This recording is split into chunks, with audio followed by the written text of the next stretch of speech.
Good morning. आज की इस वीडियो में आप सभी का स्वागत है। नवम हिंदी का गद्य खंड से पाठ प्रेमचंद। आज हम मुंशी प्रेमचंद के जीवन के बारे में यानी कि जीवन परिचय से संबंधित जानकारी इस वीडियो में प्राप्त करेंगे। मुंशी प्रेमचंद को उपन्यास सम्राट कहा जाता है, यानी कि उपन्यास सम्राट मुंशी प्रेमचंद यानी प्रेमचंद जी का जन्म एक गरीब घराने में काशी से 4 किमी दूर लमही नामक गांव में 31 जुलाई 1880 ईस्वी को हुआ था। इनके पिता अजाब राय डाक मुंशी थे। 7 साल की अवस्था में माता का और 14 वर्ष की अवस्था में पिता का देहांत हो गया। घर में यूं ही बहुत निर्धनता थी। पिता की मृत्यु के पश्चात इनके सिर पर कठिनाइयों का पहाड़ टूट पड़ा।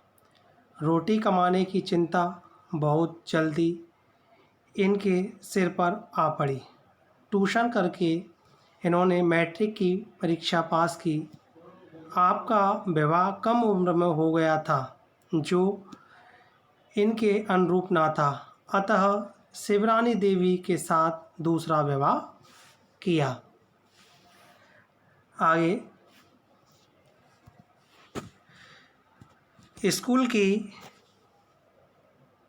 स्कूल मास्टरी की नौकरी करते हुए इन्होंने FA और BA पास किया। स्कूल मास्टरी के रास्ते पर चलते चलते सन 1921 में वह गोरखपुर के स्कूलों के डिप्टी इंस्पेक्टर बन गए। जब गांधी जी ने सरकारी नौकरी से इस्तीफे का बिगुल बजाया तो उसे सुनकर प्रेमचंद जी ने भी तुरंत त्यागपत्र दे दिया। उसके बाद कुछ दिनों तक उन्होंने कानपुर के मारवाड़ी स्कूल में अध्यापन किया। फिर काशी विद्यापीठ में प्रधान अध्यापक नियुक्त हुए। इसके बाद अनेक पत्र पत्रिकाओं का संपादन करते हुए काशी में प्रेस खोला। सन 1934-35 में आपने 8,000 रुपये वार्षिक वेतन पर मुंबई की एक फिल्म कंपनी में नौकरी कर ली। जलोदर रोग के कारण 8 अक्टूबर 1936 ईस्वी को काशी स्थित इनके गांव में इनका देहावसान हो गया।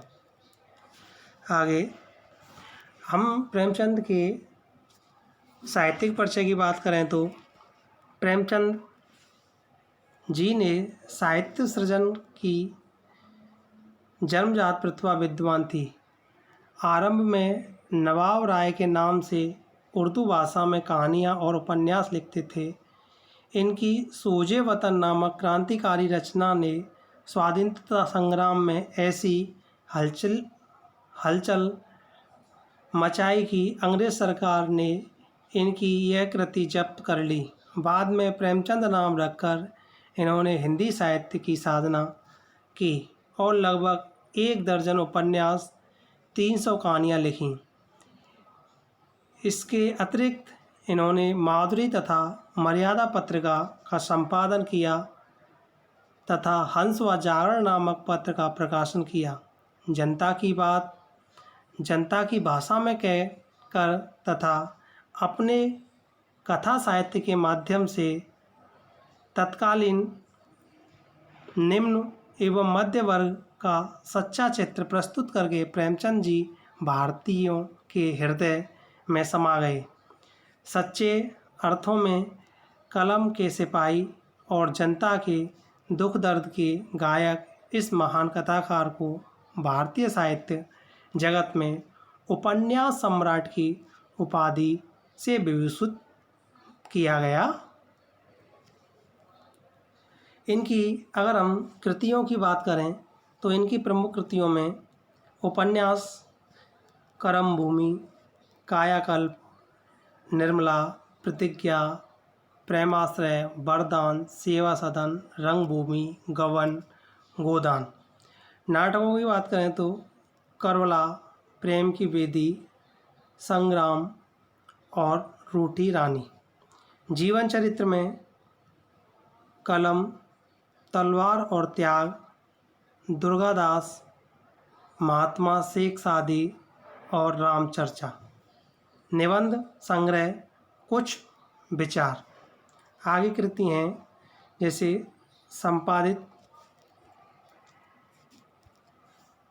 संपादित में गल्फ रत्न,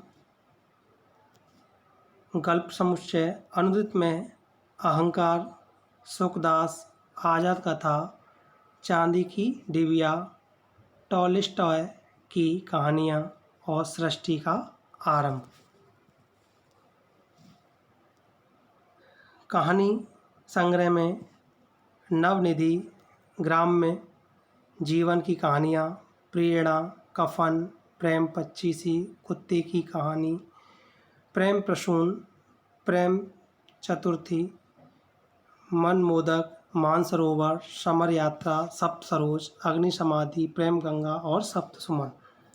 इनकी भाषा शैली, प्रेमचंद जी की भाषा के दो रूप हैं। एक रूप तो वह है जिसमें संस्कृत के तत्सम शब्दों की प्रधानता है और दूसरा रूप वह है जिसमें उर्दू, संस्कृत, हिंदी के व्यावहारिक शब्दों का प्रयोग किया गया है।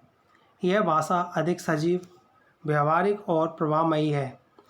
इनकी भाषा सहज, सरल, व्यावहारिक, प्रभावपूर्ण, मुहावरेद्वार एवं प्रभावशाली है। प्रेमचंद विषय एवं भावों के अनुरूप शैली को परिवर्तित करने के में दक्ष थे। इन्होंने अपने साहित्य में प्रमुख रूप से 5 शैलियों का प्रयोग किया: वर्णनात्मक, विवेचनात्मक, मनोवैज्ञानिक, हास्य व्यंग प्रधान शैली, भावात्मक शैली। इस प्रकार से ये प्रेमचंद जी के जीवन परिचय और साहित्य परिचय से संबंधित बातें थीं। अब जो हमारी इस पाठ पुस्तक में संकलित है पाठ कहानी जिनकी मंत्र, प्रेमचंद की एक मर्मस्पर्शी कहानी है जो उच्च एवं निम्न स्थिति के भेदभाव पर आधारित है, जिसमें लेखक ने विरोधी घटनाओं, परिस्थितियों और भावनाओं का चित्रण करके कर्तव्य बोध का मार्ग दिखाया है। पाठ मंत्र मुग्ध होकर पूरी कहानी को पाठक मंत्रमुग्ध होकर पूरी कहानी को पढ़ जाता है। अगली वीडियो में हम इस कहानी को पढ़ेंगे। धन्यवाद।